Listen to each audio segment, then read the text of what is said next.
तो last day हम लोग जो क्वेश्चन पर छोड़े थे, ये क्वेश्चन था, आपको ये बता रहे थे कि ये 7 इनडिटर्मिनेट टर्म होता है। इस सातों टर्म में जरा एक बार मैच कर लीजिए। लास्ट डे जो लिखे थे, यहाँ शायद ये वाला नहीं लिखे थे, इसके जगह पर लिख दिए थे 0 raise to the power infinity. ये इनडिटर्मिनेट नहीं होता है। 0 raise to the power infinity जो है, इसका वैल्यू 0 होगा। तो लास्ट डे जो 7 इनडिटर्मिनेट टर्म लिखे थे, उसमें से इसको हटा दीजिए। सातों टर्म ये है 0/0, infinity by infinity, infinity minus infinity, 1 raise power infinity, infinity into 0, infinity raise to the power 0 and 0 raise to the power 0। So please correct, इस वाले टर्म को नहीं लिखे थे, इसके जगह पर ये लिखिए। अब आपको ये समझाए थे कि 0/0 इनडिटर्मिनेट क्यों होता है, क्योंकि हम लोग कैलकुलस पढ़ रहे हैं और कैलकुलस में 0 का मतलब टेंडिंग टू 0। टेंडिंग टू 0, अब टेंडिंग टू 0 हम लोग कह सकते हैं 10⁻⁻100। इस 0 को कह सकते हैं 10⁻⁻1000। ये भी टेंडिंग टू 0 है, ये भी टेंडिंग टू 0 है। इसका रेशियो लेंगे तो 10⁻900 होगा, जो कि इंफिनिटी है। लेकिन अगर ऊपर वाले 0 को 10⁻⁻100 लिखें और नीचे वाले 0 को ऊपर को 10⁻⁻1000, इसको 10⁻100 लिखें, तो उसका रेशियो 10⁻⁻900 होगा, ये 0 होगा। इस वाले 0 को ये और इस वाले 0 को ये लिखे हैं, ये कैंसिल हो गया, आंसर 5 हो गया। ये जो टर्म है ये इनडिटर्मिनेट क्यों होता है? इनडिटर्मिनेट का मतलब जिसका डिफाइंड वैल्यू नहीं है, जिसका एक ही वैल्यू नहीं है, एक से ज्यादा वैल्यू है। सॉरी, डिफाइंड नहीं, जिसका एक से ज्यादा वैल्यू है। 0/0 का वैल्यू इन्फिनिटी हो सकता है, 0 हो सकता है, 5 हो सकता है। 0/0 का वैल्यू एक से ज्यादा है, इसलिए इसको इनडिटर्मिनेट करते हैं। वैसे ही इन्फिनिटी बाय इन्फिनिटी, वैसे ही इन्फिनिटी माइनस इन्फिनिटी, ये सारा टर्म इनडिटर्मिनेट है। अब आपसे एक क्वेश्चन पूछे थे इससे पहले last day, limit x tending to 1 x² - 1 by x - 1, और इसको हम लोग सॉल्व किए थे। इसका आंसर 2 आया था। बिल्कुल वैसा ही ये सवाल है। इसका मतलब है लिमिट का मतलब है कि इस वाले फंक्शन में अगर x को 1 रखें तो इसका वैल्यू क्या होगा। इस क्वेश्चन का मतलब है कि अगर ये एक फंक्शन है, इसमें हम x के जगह पर क्या रख दें, 1 रख दें, लिमिट पुट कर दें। तो इसका तरीका है कि पहले आप x के जगह पर 1 रख दीजिए, तो 1 - 1 0/0। लेकिन 0/0 तो आंसर हो नहीं सकता, क्योंकि वो तो इनडिटर्मिनेट है। तो इसका मतलब आपको कोई मैथमेटिकल ऑपरेशन करना होगा। अब जोड़ घटाओ गुना भाग जो आपको आता है, एक फॉर्मूला ये आपको आता था, लास्ट टाइम बताए थे, AQ - BQ, A - B A² plus AB plus B²। इस फॉर्मूला को आप यहां लगाइए।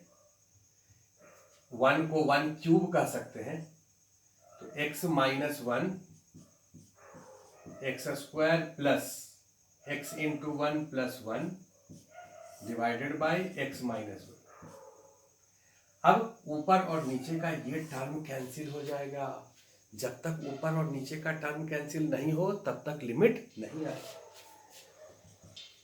अब x का वैल्यू 1 रखिए, 1 + 1 + 1। इस क्वेश्चन का आंसर 3 हो गया। अब ये लिमिट का क्वेश्चन है, मैथ का क्वेश्चन है। इसको, इस क्वेश्चन का मतलब क्या है पहले तो ये समझना है, और इस क्वेश्चन को हम लोग कैसे सॉल्व करेंगे ये समझना है। इसके बाद आप आ जाइए कि भाई इन्फिनिटी बाय इन्फिनिटी, इसको भी इनडिटर्मिनेट कहते हैं। इन्फिनिटी बाय इन्फिनिटी को इनडिटर्मिनेट क्यों कहते हैं, जरा ये जान लो। इन्फिनिटी जो है वो इनडिटर्मिनेट नहीं है। अगर हम कहें कि तुम्हारे पास इन्फिनाइट रुपया है, इसका मतलब तुम्हारे पास हमारे रिस्पेक्ट में बहुत ज्यादा है।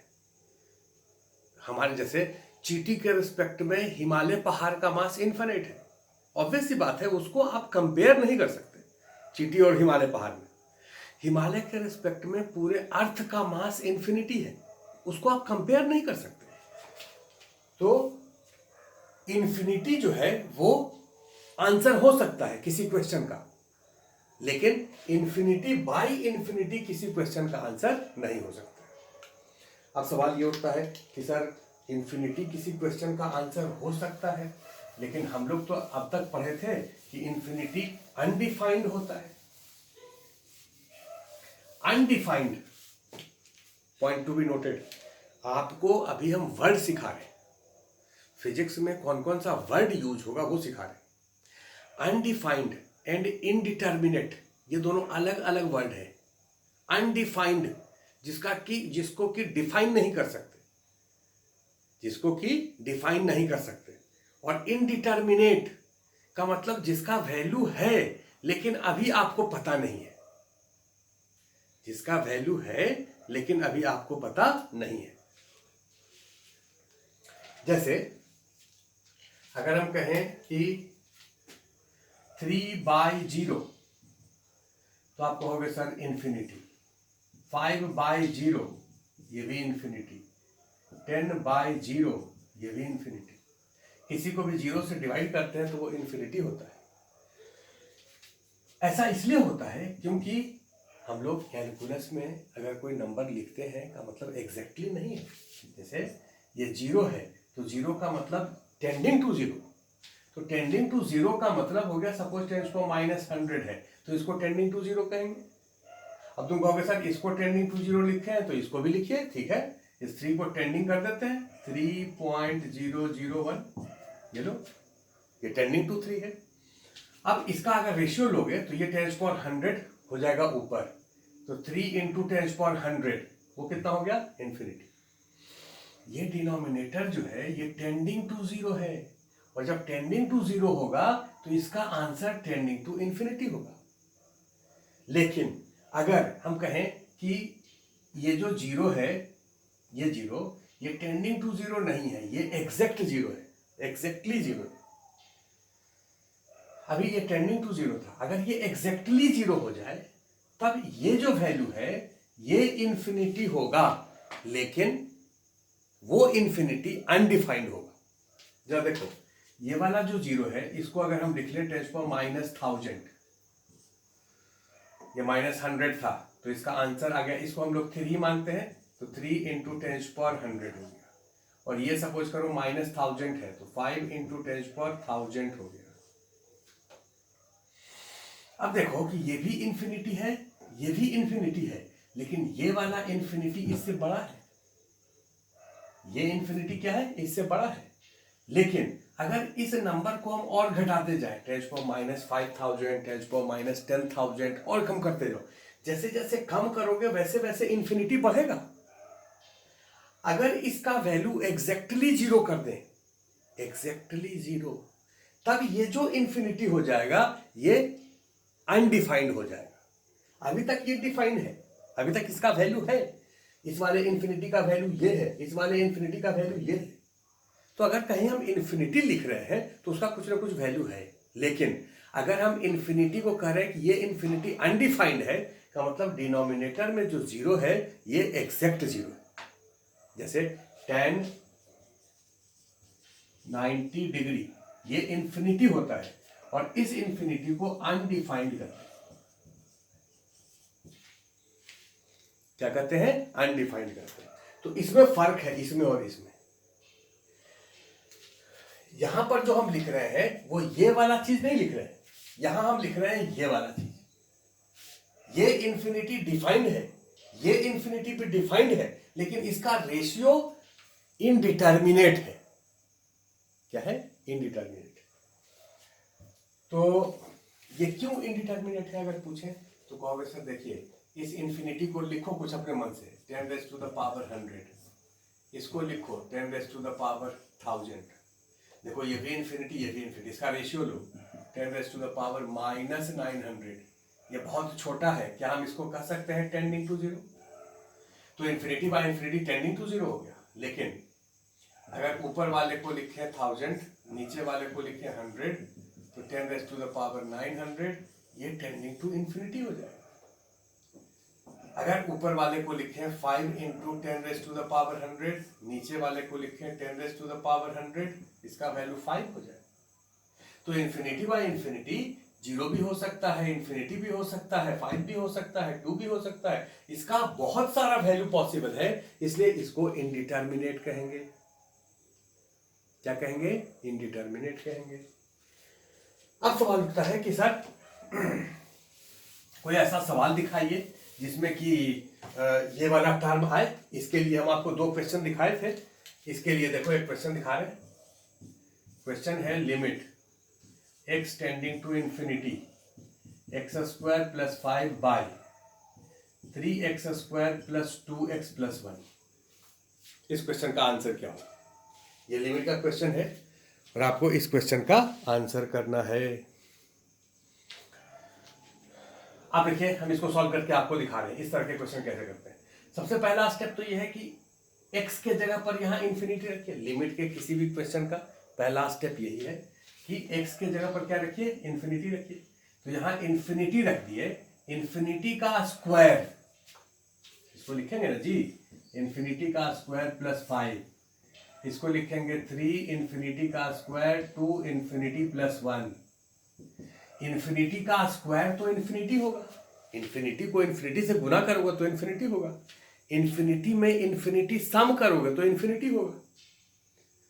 तो इंफिनिटी का स्क्वायर इंफिनिटी हो गया +5, ये हो गया इंफिनिटी प्लस ये हो गया इंफिनिटी + 1।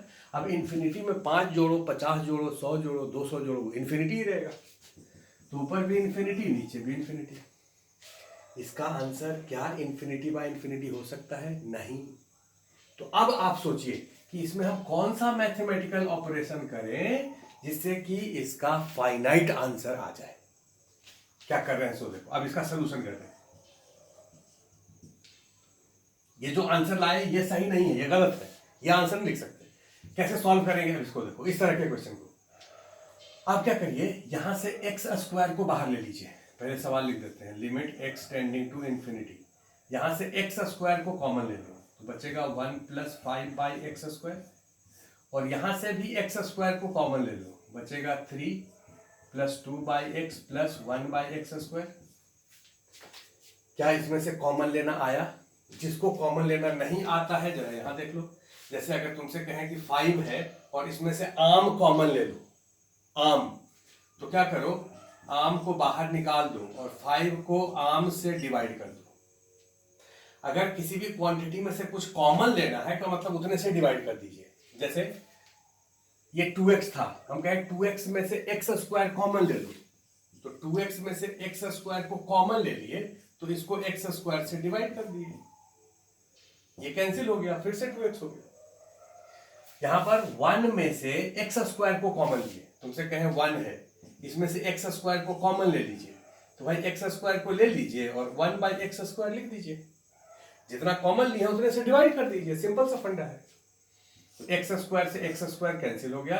अब इसमें वैल्यू पुट करिए, यहां इंफिनिटी रखिए, तो 1 + 5 इंफिनिटी का स्क्वायर तो इंफिनिटी हो गया, डिवाइडेड बाय 3 + 2/इंफिनिटी 1/इंफिनिटी²। किसी भी नंबर को अगर इंफिनिटी से डिवाइड करेंगे तो 0 होगा। जैसे 5/इंफिनिटी कितना होगा? 0। 2/इंफिनिटी कितना होगा? 0। इंफिनिटी का मतलब क्या है? बहुत बड़ा। जैसे इस वाले इंफिनिटी को अगर लिखें 10⁻100 और इसको जब 5 से डिवाइड करेंगे ये ऊपर जाएगा तो 10⁻100 हो जाएगा, और 10⁻100 का मतलब बहुत कम, टेंडिंग टू 0। तो इसका वैल्यू आप कह सकते हैं this is tending to 0, this is tending to 0। ये टर्म 0 हो गया, ये 0 हो गया, ये 0 हो गया, आंसर कितना हो गया? 1/3। इस क्वेश्चन का आंसर होगा 1/3। तो इंफिनिटी बाय इंफिनिटी वाला क्वेश्चन को हम लोग ऐसे सॉल्व करेंगे। तो ये अगला क्वेश्चन है बिल्कुल उसी तरह का। इसको एक बार आप ट्राई करिए, वीडियो को पॉज करिए और फिर इस क्वेश्चन को लिखिए, इसका आंसर निकालिए। आंसर निकालने के बाद फिर वीडियो आपको देखना है। तो इसको हम लोग सॉल्व करते हैं। Limit x tending to infinity, इसमें पहले x का वैल्यू इंफिनिटी रखो, तो यहाँ इन्फिनिटी होगा प्लस इन्फिनिटी होगा, मतलब ऊपर इन्फिनिटी हो गया, नीचे इन्फिनिटी -5, इन्फिनिटी में से 5 घटाएंगे तो इन्फिनिटी रहेगा। तो इन्फिनिटी बाई इन्फिनिटी का ये फॉर्म है, यह आंसर नहीं होगा। आप क्या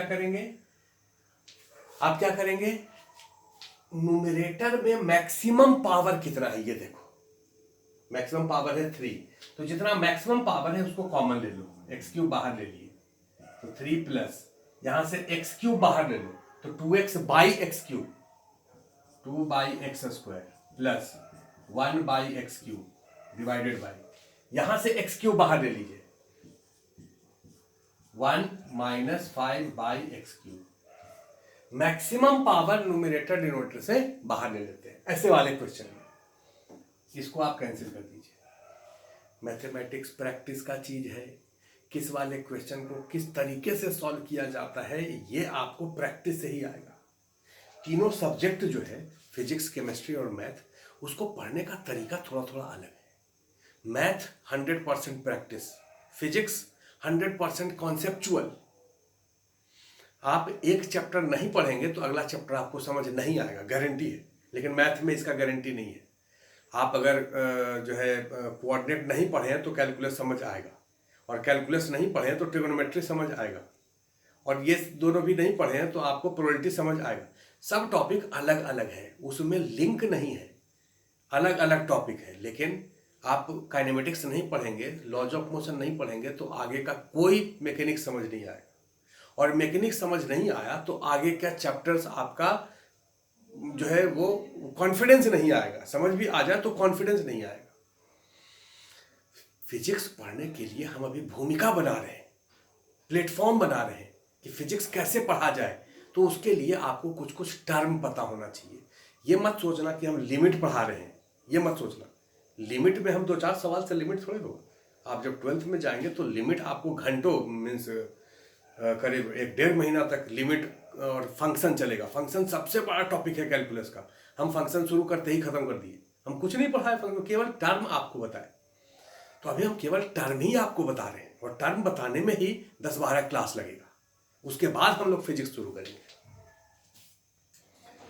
तो हम ये कह रहे थे कि यहां पर आप इन्फिनिटी रख दीजिए, तो इन्फिनिटी रख दीजिए तो क्या हो जाएगा 3 प्लस 2/इन्फिनिटी। अब इन्फिनिटी से किसी को डिवाइड करते हैं तो पहले समझाए कितना होता है 0, ये 0 हो गया, ये 0 हो गया, नीचे हो गया 1, ये 0 हो गया, तो आंसर हो गया 3। लिमिट का मतलब है कि अगर किसी क्वेश्चन में ये 7 भूत, इसको भूत कहते हैं, मैथ का भूत है, अगर किसी क्वेश्चन में ये 7 भूत पकड़ लिया है तो उसको कैसे हटाएं, इस तरीके को लिमिट कहा जाता है, बहुत सिंपल लैंग्वेज में। जब किसी आदमी को भूत पकड़ लेता है तो उसको ओझा के पास ले जाते हैं, झाड़ फूक करता है। जब किसी क्वेश्चन में ये 7 में से कोई भूत पकड़ ले तो उसको हम लोग लिमिट के तरीके से सॉल्व करते हैं। और लिमिट का तरीका क्या है? लिमिट का तरीका है कि आपको कुछ फॉर्मूला का जरूरत पड़ता है, जैसे पिछले क्वेश्चन में आप फॉर्मूला देखें, या कुछ प्रोसेस का जरूरत पड़ता है, तो उसको जानना जरूरी है। हम लोग आगे भी, जैसे फिजिक्स में तो आपको ये आएगा, ये आएगा, ये सब फिजिक्स में नहीं आएगा, वो दोनों लेकिन आएगा, और ये भी आएगा, यही तीनों आएगा फिजिक्स में, इस तरह का। वैसे ये भी बहुत कम एक आध जगह ही आता है, मैक्सिमम यही दोनों आता है, 99.9% केस में यही दोनों आता है। तो उसको कैसे सॉल्व करते हैं आप देखिए। लिमिट में और ज़्यादा क्वेश्चन आपको सॉल्व करना है, या और ज़्यादा से थोड़ा सा और सर पढ़ा दीजिए इसमें, भाई अभी तो थोड़ा सा ज़्यादा भी पढ़ लेंगे तो दिक्कत नहीं है, आप घर पे बैठे हैं पढ़ सकते हैं, तो थोड़ा सा इसमें और ज़्यादा पढ़ा देंगे तो हमको अच्छा लगेगा कि आगे जो डिफ्रेंसिएशन है वो हम आसानी से समझा सकेंगे, क्योंकि इसके बाद का टॉपिक डिफ्रेंसिएशन है, और डिफ्रेंसिएशन तो बहुत इंपॉर्टेंट है फिजिक्स पॉइंट ऑफ व्यू से, डिफ्रेंसिएशन एंड इंटीग्रेशन। तो डिफ्रेंसिएशन जब तक समझ नहीं आएगा तब तक इंटीग्रेशन को समझाना थोड़ा मुश्किल होगा, इसलिए डिफ्रेंसिएशन थोड़ा और अच्छे से समझ आए तो उसके लिए हम क्या करते हैं कि और 2-4 क्वेश्चन करवा देते हैं। लेकिन 2-4 क्वेश्चन करने के लिए आपको फॉर्मूला आना चाहिए। अभी आप 10th लेवल में हैं, 10th जस्ट पास करके आए हैं, तो आपको उतने ही तक का फॉर्मूला आता है, कुछ फॉर्मूला हम जो है ट्रिग्नोमेट्री का आपको सिखाए हैं, 2 4 5 फार्मूला अलग से आपको सिखाए हैं, लेकिन और 2 4 फार्मूला का जरूरत है। तो सबसे पहले हम लोग 2 4 फार्मूला और सीख लेते हैं, लेकिन अगला जो 4 फार्मूला हम लिखने जा रहे हैं उसका एक्सप्लेनेशन आपको नहीं बताएंगे, ये कैसे आया नहीं बताएंगे, वो फूरियर सीरीज है। इवन मैथ वाले सर भी उसको नहीं बताएंगे, मैथ वाले सर भी कहेंगे इसको याद करो, इंजीनियरिंग में पढ़ना। तो उस फॉर्मूला को एज इट इज आपको याद रख लेना है। तो ये अगला जो हम लोग कुछ फॉर्मूला लिख रहे हैं उसको आप ध्यान से लिखिए। तो ये पहला एक्सपेंशन का फॉर्मूला है। देखो हम 4 फॉर्मूला आपसे कहें, ये 4 फॉर्मूला आपको याद रखना है।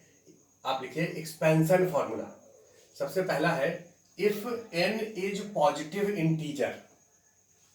इंटीजर किसको कहते हैं? इंटीजर होल नंबर को, जैसे 1 2 3 4 5 ये सब पॉजिटिव इंटीजर है। -1 -2 -3 ये नेगेटिव इंटीजर है। 1/2 1/3 1/4 इसको फ्रैक्शन कहेंगे। -1/2 -1 नेगेटिव फ्रैक्शन हो।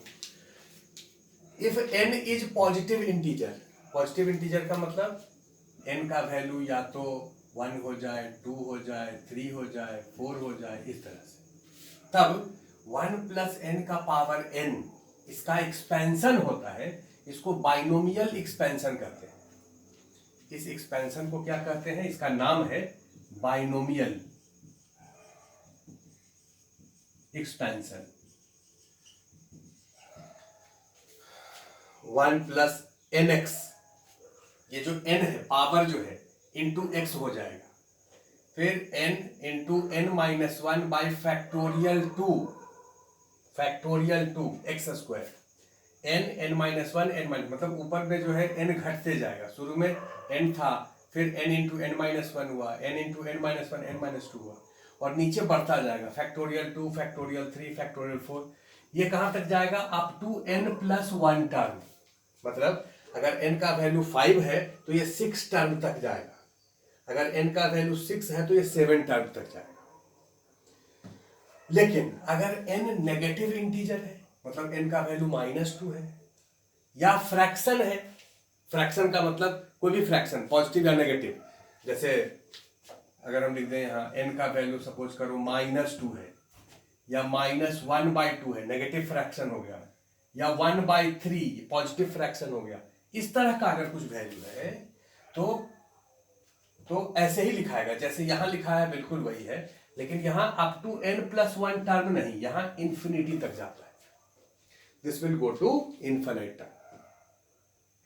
अब यहां पर एक पॉइंट आपको दिक्कत हो रहा होगा, क्योंकि सर ये फैक्टोरियल क्या होता है, जरा समझ लेते हैं। जो पॉइंट जहां जहां दिक्कत है उसको देख लीजिए। इसको हम लोग कहते हैं फैक्टोरियल 2, ऐसे लिखें या 2 के आगे ऐसा साइन दें। ये दोनों नोटेशन है किसका? फैक्टोरियल। फैक्टोरियल 2 का मतलब होता है 2 × 1। फैक्टोरियल 3 ऐसे लिखें या ऐसे लिखें, दोनों एक ही है। कभी हम ऐसे लिखेंगे, कभी ऐसे लिखेंगे, आप दोनों को एक ही समझिए। इसका मतलब होता है 3 × 2 × 1। इसको शॉर्ट फॉर्म में लिखने का ये तरीका है। अब अगर तुमसे पूछें कि बताओ फैक्टोरियल 10 क्या होगा, क्या होगा बोलो? ये होगा 10 × 9 × 8, इस तरह से इंटू करते जाइए, कहां तक? 1 तक। अब 1 को लास्ट में इंटू करें ना करें फर्क नहीं पड़ेगा, क्योंकि 1 के इंटू करने से कोई फर्क नहीं पड़ता है, तो आप 2 तक भी छोड़ सकते हैं इसको।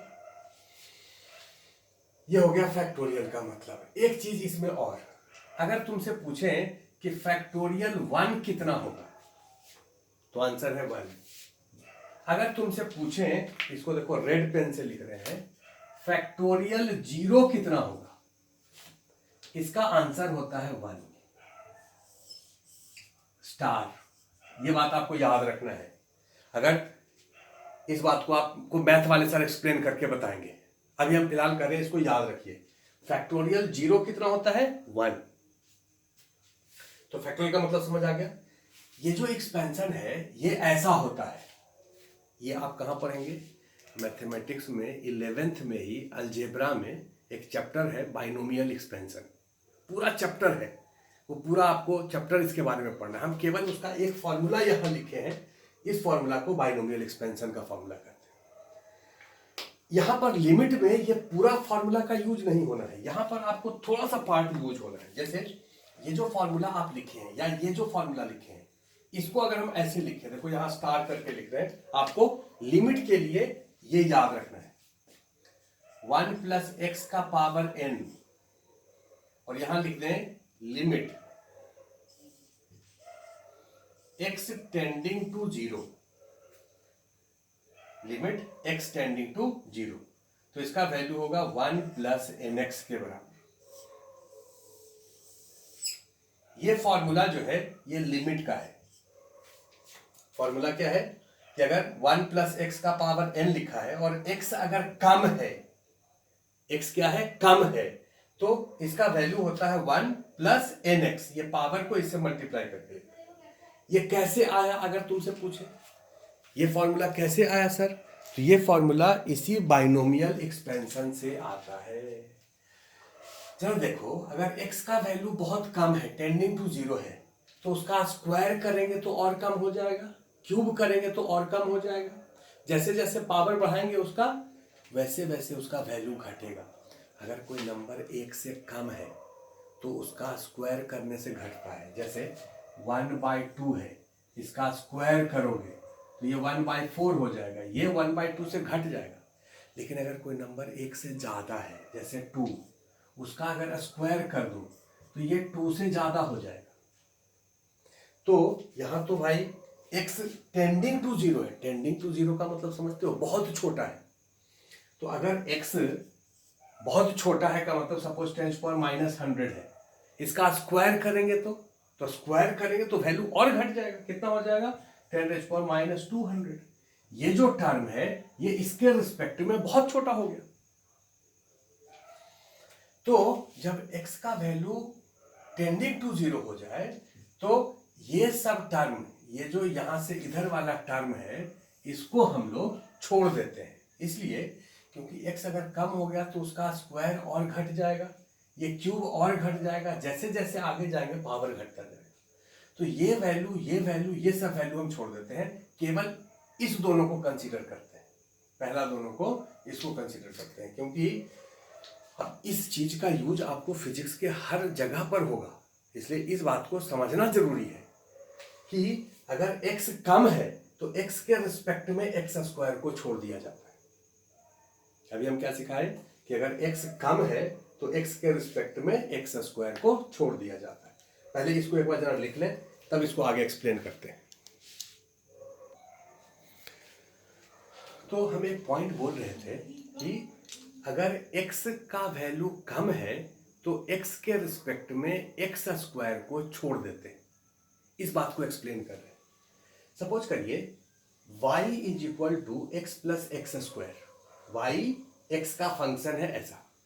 अगर x का वैल्यू कम नहीं है, ज्यादा है, सपोज करो अगर तुमसे पूछें कि y क्या होगा एट x = 1 पर, ये जो फंक्शन है इसका वैल्यू x = 1 पर कितना होगा, तो आप कहोगे 1 + 1²। ये x जो है वो कम नहीं है, टेंडिंग टू, कम का मतलब टेंडिंग टू 0। ये x जो है वो टेंडिंग टू 0 नहीं है। अगर ये टेंडिंग टू 0 नहीं है तो क्या हम इसके रिस्पेक्ट में इसको छोड़ सकते हैं? आंसर है नहीं। ये दोनों कंपेरेबल है, ये 1 है तो ये भी 1 है, कंपेरेबल है। कंपेरेबल क्वांटिटी को आप नहीं छोड़ सकते। अगर तुमसे पूछे y एट x = 2 कितना होगा, तो कहोगे 2 + 2²। क्या आप इसके रिस्पेक्ट में इसको छोड़ दोगे? ऑब्वियसली नहीं, क्योंकि 2 के रिस्पेक्ट में ये ज्यादा है, तो छोड़ेंगे कैसे? आप छोड़ते किसको है? स्मॉल क्वांटिटी को छोड़ते हैं। जैसे आप सपोज करिए कि आप फ्लैट खरीदने गए, आप एक नया फ्लैट खरीदने गए जिसका दाम 50 लाख है, और आप अपना जो बिल्डर है उस बिल्डर को आप कहेंगे कि भाई 50 लाख है तो इसमें 2 लाख 5 लाख छोड़ दो। क्या आप ऐसा कहेंगे कि 50 लाख का फ्लैट है सर 5 रुपया छोड़ दीजिए? क्योंकि 5 रुपए का वैल्यू 50 लाख के रिस्पेक्ट में कुछ भी नहीं है। ना तो आप उतना छोड़ाएंगे और ना ही आपको कहते उसको शर्म आएगा। लेकिन अगर आप जो है सब्जी खरीदने गए हैं और 100 रुपये का सब्जी आप या 105 रुपये का सब्जी आप खरीदे, तो उसको कह सकते हैं कि भैया ये 5 रुपया छोड़ दो। 105 के रिस्पेक्ट में 5 कंपेरेबल है। लेकिन अगर 105 का सब्जी खरीदने गए हैं और उसको आप कहें कि जो है 100 रुपया छोड़ दो, तो वो कंपेरेबल नहीं है। आप किसी भी क्वांटिटी को छोड़ कब सकते हैं? जब वो अनकंपेरेबल हो जाए। जैसे 50 लाख का फ्लैट खरीदने गए थे और आप 50 लाख जब बिल्डर को देने लगे, आपके पास सपोज करो कि 100 रुपया कम है, सपोज करो, या 500 रुपया ही कम है, या 50 लाख का फ्लैट है तो 1,000 रुपया तुम्हारे पास नहीं है। 50 लाख रुपया उसको दिए और वो गिना और आप कहें कि सर 1,000 रुपया नहीं है, 1,000 रुपया कम है इसमें। वो कुछ नहीं कहेगा, ठीक है सर कोई बात नहीं। लेकिन आप 10 रुपये का आप सब्जी खरीदने जाओ और उससे कहो कि भैया 10 रुपया मेरे पास नहीं है, क्या ऐसा हो सकता है? तो आप किसी भी चीज़ को छोड़ कब सकते हो? जब बहुत बड़ा है तो उसके रिस्पेक्ट में बहुत छोटा को छोड़ सकते हैं। यहाँ पर क्या 2 के रिस्पेक्ट में इसको छोड़ सकते हैं? ऑब्वियसली नहीं। लेकिन अगर तुमसे पूछें कि y का वैल्यू क्या होगा at x is equal to 10 to the power -100, तो आप कहोगे ये होगा सर 10 पावर -100 प्लस 10 पावर -100 का स्क्वायर, कितना हो जाएगा? अब इसके रिस्पेक्ट में ये नेग्लिजिबल है। कैसे नेग्लिजिबल है, इस बात को समझाते हैं। क्या हम इसको कह सकते हैं 10 पावर -100 को कॉमन ले लो, इसमें से बचेगा कितना? 1 प्लस 10 पावर -100।